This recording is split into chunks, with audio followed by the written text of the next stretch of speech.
ការផ្សំដំណាំដែលប្រើដបផ្លាស្ទិកគឺជាវិធីសាស្ត្រដ៏ល្អសម្រាប់ប្រជាកសិករមិនត្រឹមតែទទួលបាននូវពូជដំណាំដែលមានគុណភាពល្អទេតែការប្រើប្រាស់ដបផ្លាស្ទិកដើម្បីយកមកផ្សំជំនួសឲ្យថង់ផ្លាស្ទិកថ្លានេះបងប្អូនក៏អាចកាត់បន្ថយការចំណាយបានមួយចំនួនហើយមួយវិញទៀតគឺបងប្អូនបានចូលរួមក្នុងការកាត់បន្ថយ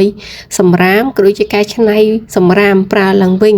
ហើយយើងក៏បានជួយទៅដល់បរិស្ថានបានមួយផ្នែកធំផងដែរក្នុងវីដេអូនេះខ្ញុំនឹងនាំបងប្អូនទៅដឹងអំពីការកែច្នៃឡើងវិញនៃដបផ្លាស្ទិកឬក៏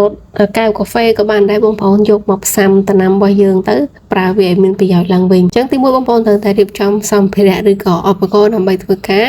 ប្រើប្រាស់នៅក្នុងដំណើរការនៃការផ្សំដំណាំរបស់យើងអញ្ចឹងបងប្អូនអាចយកដបទឹកយកគម្របវាចេញចំពោះដបទឹកហ្នឹងគឺអត់ប្រកាន់ទំហំទេបងប្អូនប្រើតូចក៏បានធំក៏បានតែបើធំខ្លាំងយើងអាចកាត់វាជាពីរទៅលាងសម្អាតវាឲ្យស្អាតទៅហើយបងប្អូនចោះរុនវានៅខាងក្រោមណានៅពេលដែលវាត្រូវទឹកភ្លៀងអីចឹងដែរវាអាចវាហូរទឹកបានអញ្ចឹងឬដំណាំរបស់យើងក៏ដុះបានល្អដែរហើយបងប្អូនកាត់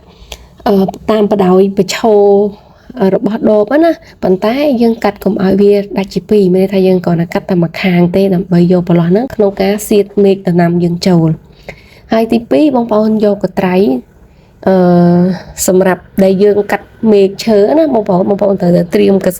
ត្រៃនៅក្នុងការផ្សំហ្នឹងហើយបងប្អូនក៏ត្រូវតែត្រៀមខ្សែដែរខ្សែហ្នឹងប្រើខ្សែអីក៏បានដែរទៅតាមស្ថានភាពជាក់ស្ដែងដែលបងប្អូនមានហើយបងប្អូនត្រូវតែត្រាំសកៃដូងជាមួយនឹងទឹកទទេក៏បានឬក៏បើសិនតែយើងមានទឹកជី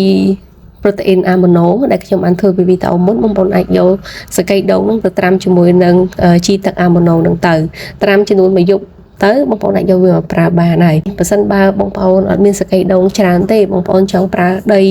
បន្ថែមក៏យើងអាចយកដីនឹងមកប្រើបានបើសិនបើករណីថាបងប្អូនអត់ចង់ប្រើប្រាស់សកៃដូងសុទ្ធទេយើងចង់ប្រើប្រាស់ដីបងប្អូនអាចយកដីដែលបងប្អូនរកបានហ្នឹងយកវាមកដាក់លាយជាមួយនឹងទឹកជីអាម៉ូណូលាយវាសើមល្អទៅហើយបងប្អូនយកទាំងដីហើយនិងសកៃដូងដាក់ចូលទៅក្នុងដបឲ្យវាពេញទៅហើយបងប្អូនត្រូវញែកចន្លោះកណ្ដាលដូចនៅក្នុងវីដេអូហ្នឹងអញ្ចឹងបន្ទាប់មកបងប្អូនជ្រើសរើសមែកឈើណាដែលមានសុខភាពល្អសម្រាប់ធ្វើការផ្សំហើយប្រកបឈើហ្នឹងមិនចាស់ពេកហើយក៏មិនខ្ចីពេកហើយមិនមានជំងឺយកកត្រៃហ្នឹងយកវាមកកាត់រុំជុំវិញហើយបងប្អូនបកស្បកវាចេញហើយចំពោះការកាត់ហ្នឹងគឺប្រវែងបងប្អូនអាចយកប្រវែងចន្លោះពីកន្លះថ្នាំងដៃទៅមួយថ្នាំងដៃទៅតាម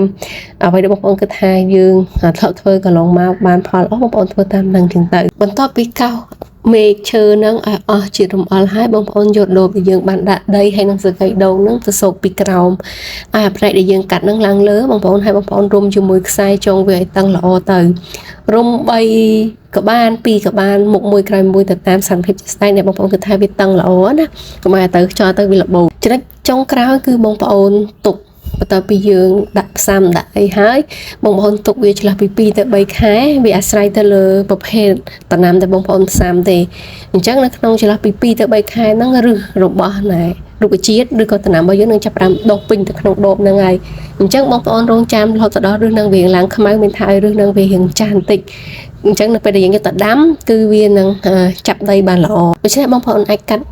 ដើមនឹងយកទៅដាំបានហើយអញ្ចឹងទាំងអស់នេះគឺជារបៀបនៃការប្រើប្រាស់ដបផ្លាស្ទិកដែលជាសម្រាមកាកសំណល់ដែលប៉ះពាល់ដល់បរិស្ថានមែនទែនយកវាមកច្នៃប្រើឡើងវិញឲ្យមានប្រយោជន៍ក៏ដូចជាកាត់បន្ថយការចំណាយនៅក្នុងការធ្វើកសិកម្មរបស់បងប្អូនបានផងដែរចា៎អរគុណ